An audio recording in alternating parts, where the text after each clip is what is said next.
Iko na milango ngapi? Milango 2. Are you sure? Nataka mnisaidie kuzungumza. Kitabu cha Ruth, it has how many chapters? 4 chapters. Na cha Esther, it is 10 chapters. Sasa nimewaruhusu tu mkae mkifunga.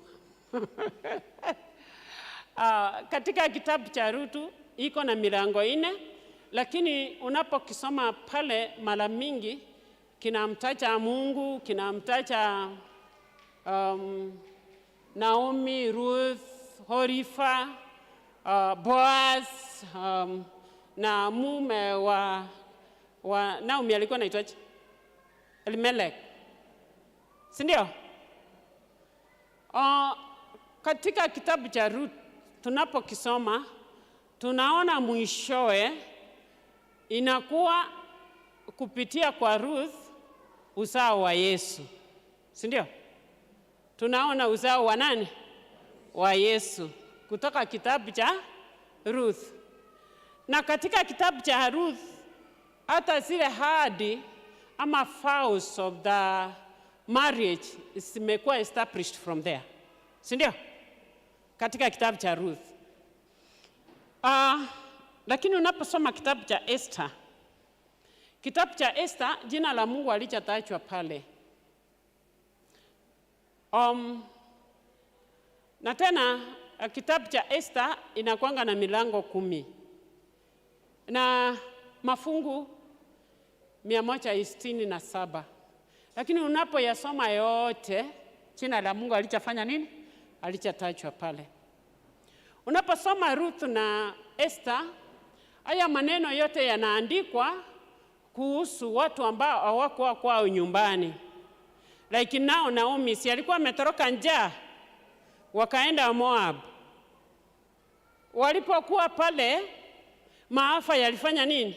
Yalimpata kwa sababu walikuwa wamefunja ahadi. Ndio sababu kitabu cha Ruth inakuwa kitabu cha ahadi. Tunaelewana?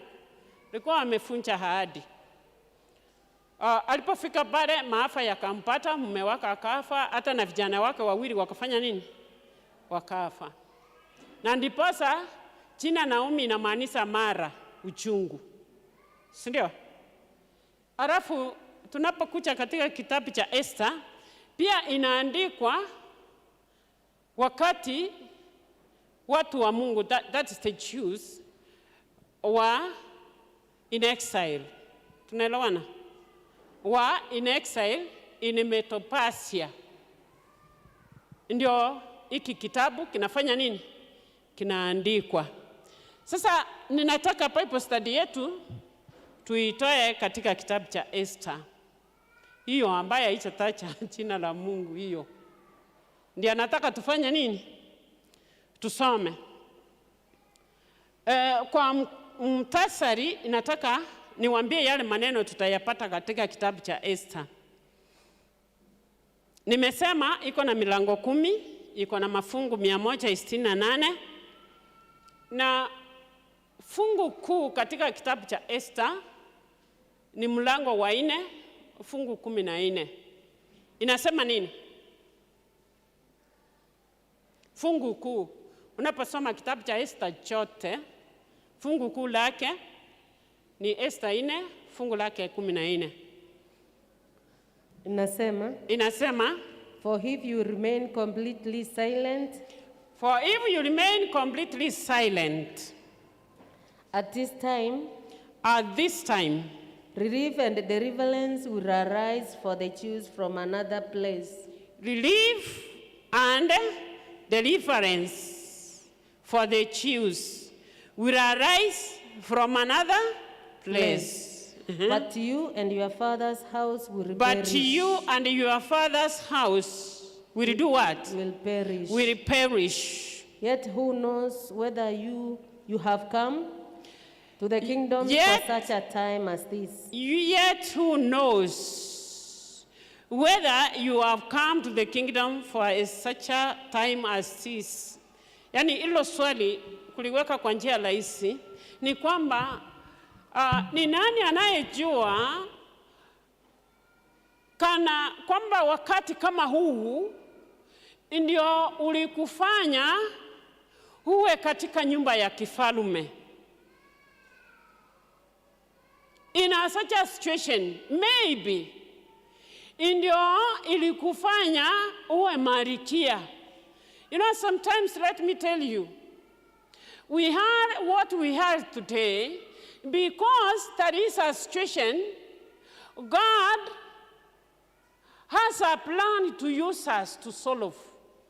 But many times we forget ourselves. And we think we are where we are for our own what? Benefit. Okay? Tunafikiria ni kwa sababu ya faida yetu sisi wenyewe tuwe kile tulicho leo.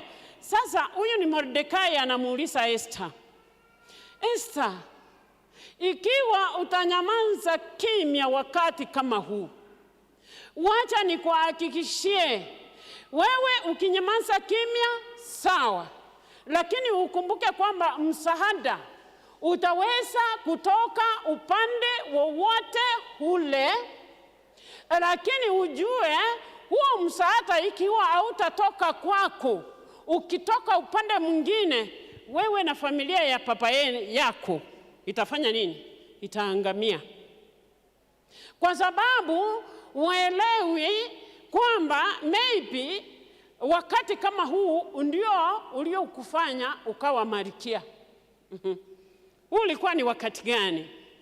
Ilikuwa ni wakati Wayahudi wote ambao walikuwa wanaishi kwa nchi ya Mesopotamia katika mji ulikuwa unaitwa Shusha.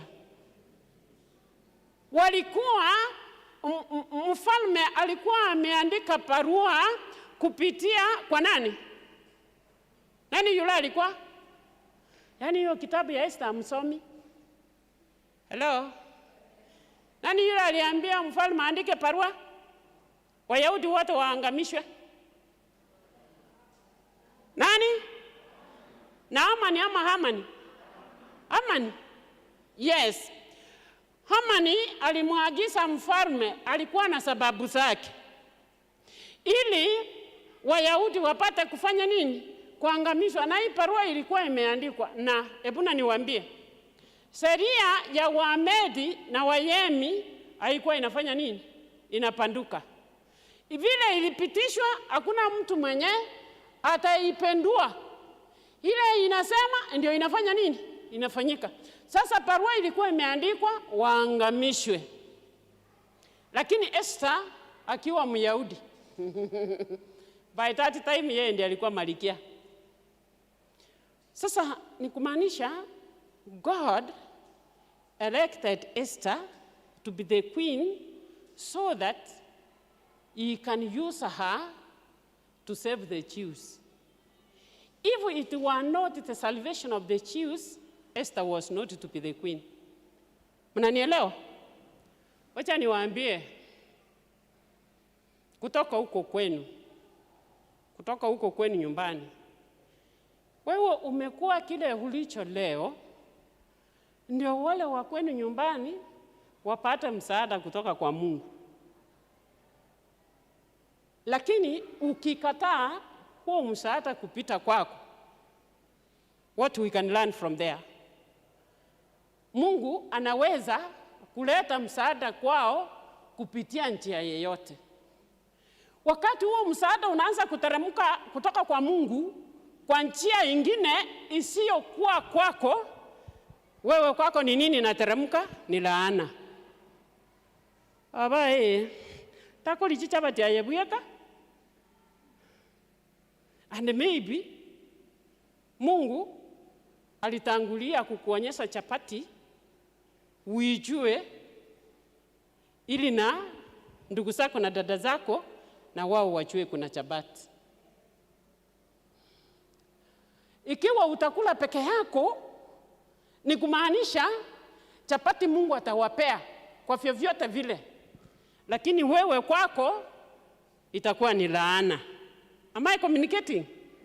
That's what that verse is implying. So, is this Esther? That is the key verse. Yaani maneno yote yanayotendeka ndani ya kitabu cha Esther yanasunguka katika fungo hilo. Wajua haya maneno yalipokuwa mazito kwa Esther, mnajua Esther anaambia Mordekai nini? Sasa anawaambia wale Mordekai alituma akawaambia sasa what you do, enda mwambie Mordekai akusanye watu wote. Na mimi ninakusanya vijakazi zangu wote ili tufanye maombi kwa siku ngapi? Kwa hivyo, when you are the only successful person in your family, wanawake hao mko hapa, ikiwa umeolewa na yule mwanaume ambaye is the only successful in his family, ili wengine wapate kufaulu kupitia kwake, you must be prayerful. Mnanielewa? You must be prayerful. You must involve God. La sio hivyo ubinafsi hautakuruhusu. Mnanielewa ninasema nini? Ubinafsi hautafanya nini? Hautakuruhusu. Wewe utaona ya kwamba ukinyoosha mkono wa kusaidia ni kupoteza mali yenu. Ukiona ukinyoosha mkono ni kuendelea, mtafanya nini? Hamtaendelea, labda na wale watu wako kiwango sawa na jenu. Sasa huyu Esther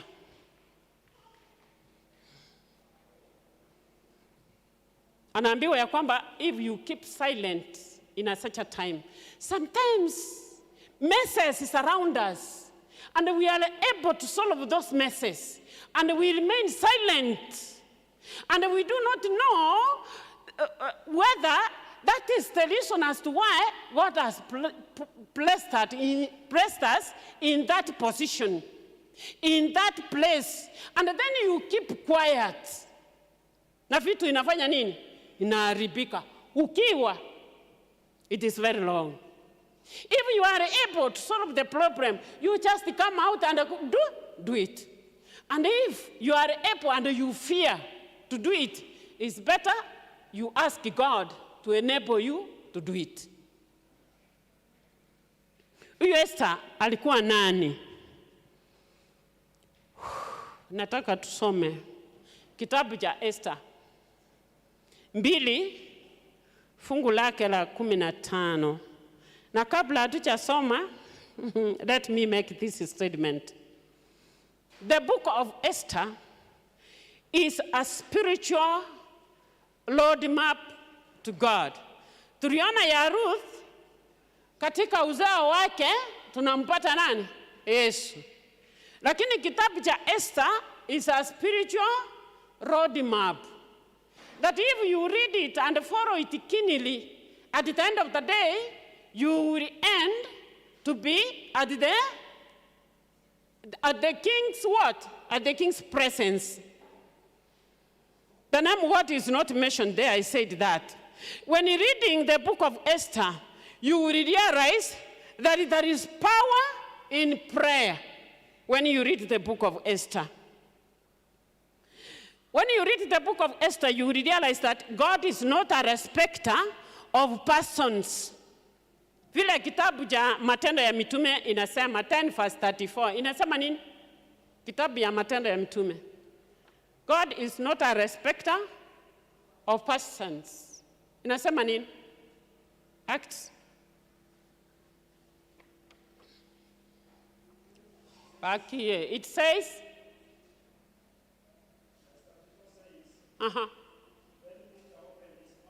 when Peter opened his mouth and said,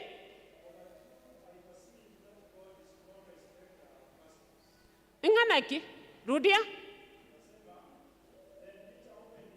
Then Peter opened his mouth and said, of what? Of truth, I perceive that God is not a respecter of persons. Of truth.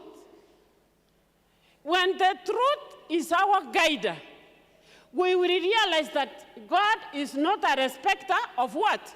Of persons. And if you want to understand this better, you read the book of Esther. You will realize that God is not a respecter of persons. And when you read the book of Esther, you will realize that if you listen carefully to the chamberlain of the king, who is a chamberlain, is somebody who was taking care of the household of the king. If you listen to the chamberlain, if you have a teachable spirit, you will be successful in your life. Now let us read Esther chapter 2, verse 15 and 17. It says, now when the turn came for Esther, the daughter of Abihail, the uncle of Mordecai, who had taken her as his daughter to go into the king, she requested nothing but what a guy, the king's eunuch, the custodian of the women, advised. And Esther obtained favor in the sight of all who saw her. Then 17 says, the king loved Esther more than all the other women, and she obtained grace and favor in his sight more than all the virgins. You know, we have women and virgins. So he set the royal crown upon her head and made her queen instead of Vasiti. Yani, for God to erect you so that you can be an help to other people, what you need to understand, he has lowered someone for your expense. When you hear what I've said, you know, God lowers one and uplifts the other. When you are uplifted, you need to understand that there is somebody who has been lowered so that you can get that opportunity. In the case of Esther, who was lowered, is Vasiti. She was dropped from being the queen so that Esther can be elected queen. Na Mungu anapofanya hivyo, anafanya kimakusudi. Kwa sababu kuna watu anataka msaada unaotoka kwake kupitia kwako uweze kufanya nini? Kuwafikia. Tunaelewana lakini? Uweze kuwafikia. Alafu tumeambiwa kwamba huyu Esther, kulikuwa na uhusiano gani kati ya Esther na Mordecai?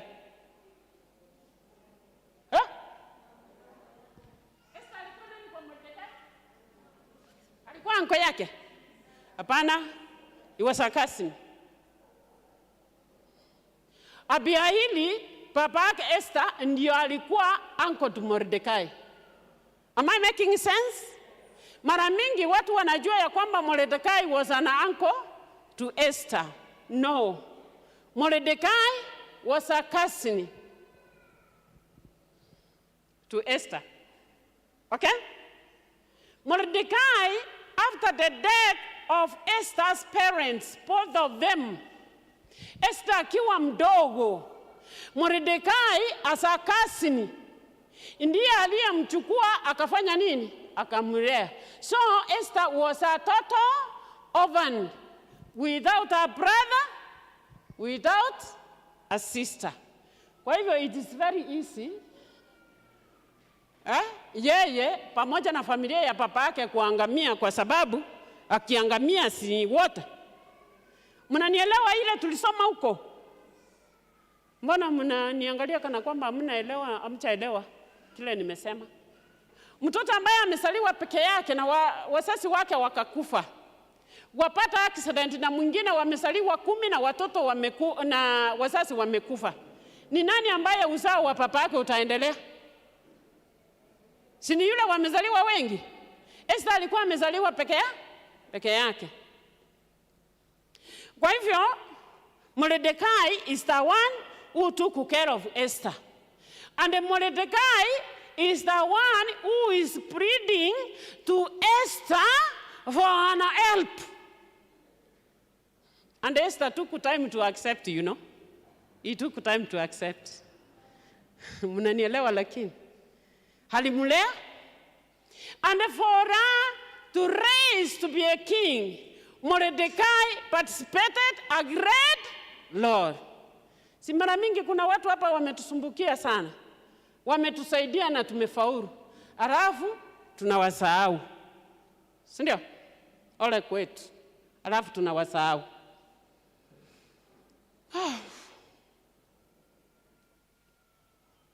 Mordecai, as a cousin, took Esther as his daughter.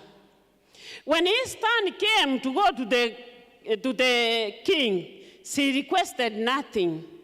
But what Hegai, the king's eunuch, the custodian of women, advised. Hegai amekuja hapo. Sasa niulize huyu Hegai ndio nielezee. Okay, wacha nifanye hivi. Wakati Vasiti alipotolewa katika ufalme, akashushwa mpaka akawa Sulia, a concubine. Sulia within the palace of the king.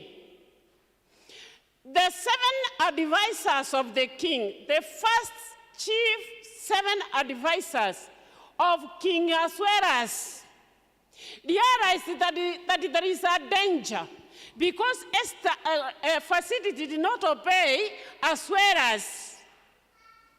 When he requested him, wakati walikuwa wamelewa na wageni wake, kwamba Vasiti aweze kuja mbele yake akiwa amevaa kifalume. Biblia inasema mahali pombe iko nyingi na usherati uko juu. So Vasiti alikataa, because even if she was a Gentile, she was a God-fearing woman. Alikataa, akasema, I cannot do that. Wakati hakuenda, the 7 advisors realized that there is danger. Ikiwa mfalme, acha huyo mke amekataa kutii mfalme, wanawake wengine katika Metopasia watachifundisha nini kutoka kwa nani? Kwa Esther. Si wanaume tumekwisha, hatutapata heshima, hawatatutii.